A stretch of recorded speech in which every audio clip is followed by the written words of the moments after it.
While Governor Braun says he is likely to extend the gas tax holiday for a few more weeks. However, he's not likely to suspend any other taxes we pay at the pump. This comes as Indiana's gas use tax will jump 6 cents per gallon on Friday. Right now, we were spared that until May the 8th.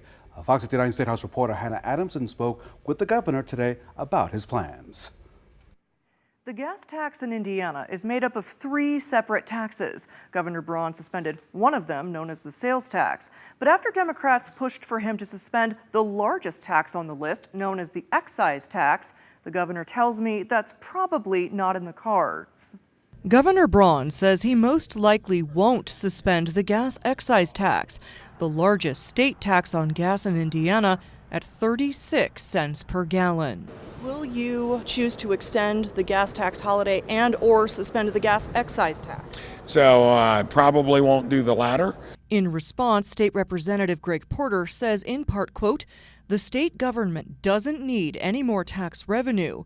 What we need is for people to keep more of their paychecks." Earlier this month, Governor Braun suspended the smaller sales tax on gas through May 8th.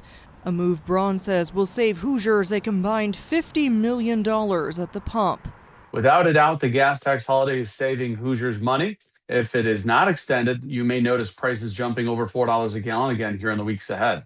This comes as the state sales tax on gas will jump from 17 cents to 23 cents per gallon starting in May. Braun says he'll decide closer to May 8th whether to extend the tax holiday. If I don't see the dynamic changing much, I'm likely to extend it. So it puts the governor in a very difficult political position. Political science professor Laura Wilson says Hoosiers could save another $50 million if the holiday is extended, but there's a catch. You could also look at it inversely, that it cost the state $50 million in terms of infrastructure funding. I think this is a really important trade-off for people to understand, because even though they're paying less in terms of gas, it means we will have less funding for potholes, for bridges, for decaying infrastructure across the state. Wilson also says if the governor extends the holiday, Hoosiers could be in for severe sticker shock down the line should the situation abroad fail to improve.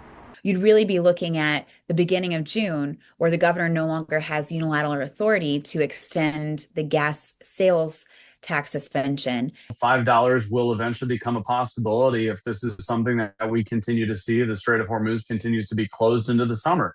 As for the third tax on the list, the federal tax, Wilson says the state has no say or control over that number. Reporting from Indianapolis, I'm Hannah Adamson. Hannah, thank you.